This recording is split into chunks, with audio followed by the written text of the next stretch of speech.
নে এবার এই বাড়িতে তুই ডাক। লেওরা আগের বাড়িতে আমি ডেকেছিলাম, ঝামেলা হয়ে গেছিল। এবার তুই ডাক, দেখি কেমন পারিস। তোরা মানে ডাকতে পারিস না বলি তো, ডাকারও একটা টেকনিক আছে। দেখ বাড়া, এবার আমি কি করে ডাকি। বৌদি, ও বৌদি, এই ও বৌদি, তুমি তোমার কাপড় তোলো। বৌদি আছো নাকি?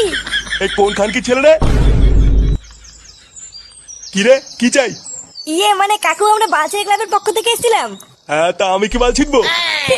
না মানে কাকু, বাড়িতে বৌদি নেই। কেন লেওড়া, বৌদিকে দিয়ে কি হবে? এই কে এসছে গো? এই কি গো, কি চাই? ইয়ে মানে বৌদি, আমরা বালছেড়ে ক্লাবের পক্ষ থেকে হালকা করে একটু লাগাতে এসেছিলাম। হ্যাঁ বৌদি, আমরা লাগিয়েই চলে যাব, তোমাদের ডিস্টার্ব করবো না। হ্যাঁ মানে হ্যাঁ, হালকা করে। কই গো, এটা কি বলতে শুনেছো? হ্যাঁ, এরা কি বলছে আর কি করতে চাইছে সবই বুঝতে পারছি। ওই তো কাকু বুঝতে পেরেছে। বাঞ্চত গুলো আমি তো বুঝতে পেরেছি, কিন্তু এবার তোরা বুঝতে পারবি না তোদের সাথে কি হয়ে গেল। মানে কাকু কি বলছে কিছুই তো বুঝতে পারছি না। হ্যাঁ কাকু কি বললা ঠিক বুঝতে পারলাম না।